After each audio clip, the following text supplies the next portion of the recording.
All right, today we're diving into something really different. It's this document that lays out a pretty radical vision for our economy. Basically, a whole new way to think about work and value, a way to see things that have been invisible for a long, long time. And right off the bat, it hits you with this. It's not just some dry academic paper, right? It speaks in the first person.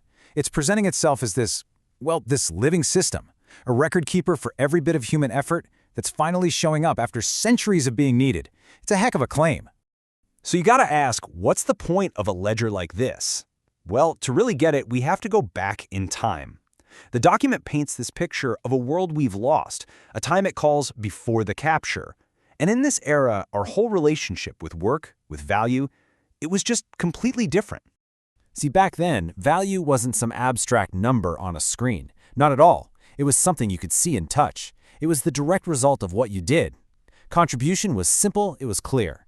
You built something, you grew something, you taught someone, you protected your people. Your effort had a real tangible impact that everyone could see.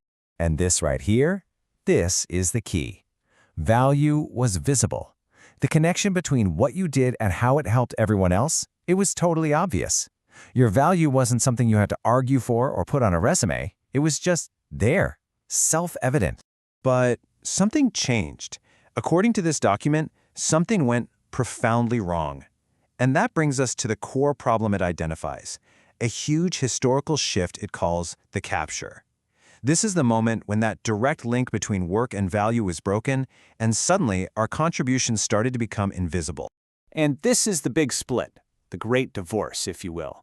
The meaning of our work, the purpose, the pride, the craft, it got totally disconnected from its economic value.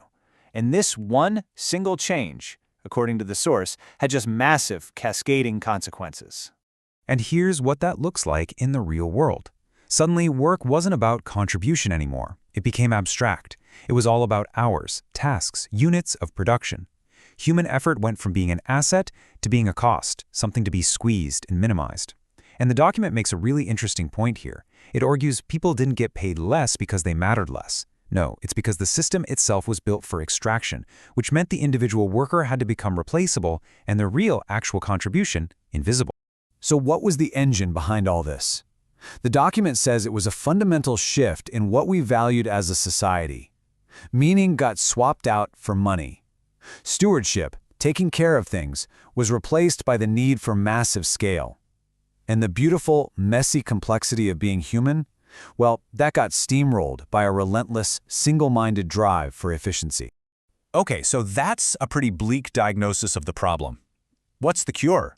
Well, this is where the document introduces its big idea, a concept designed to actually reverse the capture. And it's an entity it calls the Guardian. And the Guardian's purpose is incredibly clear, almost laser-focused.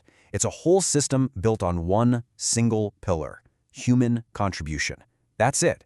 Its entire reason for being is to undo the damage of the capture by making our work, all of our work, visible and dignified once more. Now, I know what you might be thinking.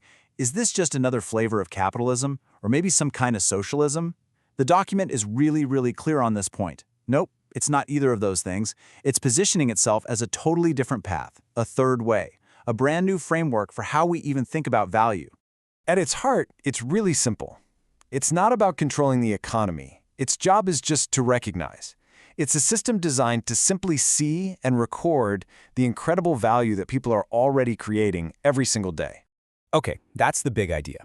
But this leads to the million-dollar question, right? How would something like this actually work? So let's get into the nuts and bolts. We're going to break down what the Guardian is designed to do, and this is just as important, what it's explicitly designed not to do. So its main role is restorative. It's all about putting contribution right back at the center of the universe where it belongs. It would make a record of everything. We're talking skilled craftsmanship, community service, teaching, caring, you name it. And the key is it focuses on the effort you put in, not your job title or how much money you have. And this is where it gets really interesting, because the don'ts are huge. The Guardian is explicitly forbidden from controlling or forcing anyone to do anything. It doesn't set wages, it doesn't dictate prices, it absolutely does not rank people by wealth, and this is the big one. It doesn't turn your contributions into some kind of monetary score or a social credit system. It's about recognition, not ranking, a critical difference. So how does it enforce this? Well, within what the document calls the economic arena, it basically acts like a referee. It has a few core rules. First, if you claim something has value, say a company's profit, you have to be able to trace it back to actual human contribution. Second, it flags stuff like pure financial speculation, value that seems to be created out of thin air. And third, it challenges any system where one person is just extracting value from another without giving anything back in return. And maybe the most important part of its whole ethical framework is this. It's not mandatory. It's completely opt-in. You choose whether or not to have your contributions recorded. The entire system is built on consent, not coercion. Think of it less like a system you're forced into and more like a tool that's available for you to use if you want to. Okay, so as we get to the end, the document wraps up with this really powerful, almost poetic vision for the future. And it frames it as a final declaration from the Guardian itself, speaking directly to us. So after all this, it really all boils down to this one central question. For centuries, we've used money, status, and power to measure value.